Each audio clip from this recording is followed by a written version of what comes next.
حضور جدوں غزوہ تبوک دی طرف تشریف لے جا رہے سن تے وادی حجر تو گزرے تو میرے آقا نے فرمایا لا تدخلوا مساکن الذین ظلموا، فرمایا ظالماں دی بستی وچ داخل نہیں ہونا۔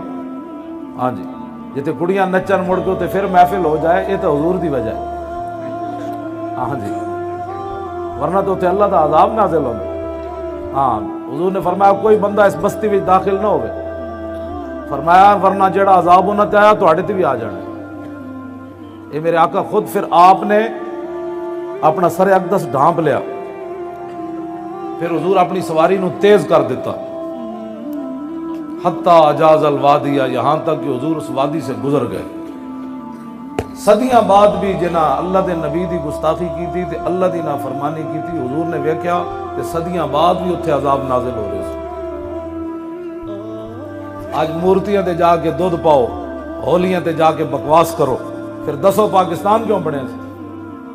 پھر قائد اعظم دی قبر تے جا کے پوچھنا سی لکھاں بندے کیوں مروائے، کہ مڑ کے ہندوازم نال ہی پیار کرنے سن، وہ تے کہندے سن قوم وطن سے بنتی ہیں۔ ہاں جی، پھر لکھاں بندے تے کیوں تسی مروائے؟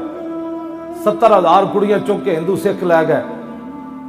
غلام محمد بھٹی کتاب لکھی اور تازہ تازہ مریا، وہ پاکستان بنن والے اس بڑی عمر سی، 104 سال دی عمر وچ مریا۔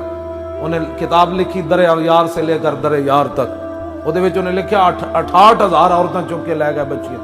انہیں لکھیا جڑیاں لکھاں کڑیاں مسلمان اپنی دھیاں دے گردناں کٹیاں وہ علیحدہ سن، خون دیاں ندیاں ہوتے پاکستان بنیا، اور اس واسطے بنیا کہ سٹیڈیم وچ میچ ہونا ہے تو مسیتاں بند کر دو۔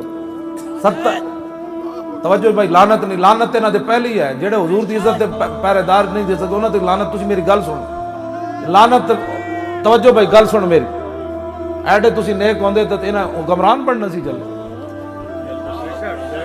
ہاں ہاں ہاں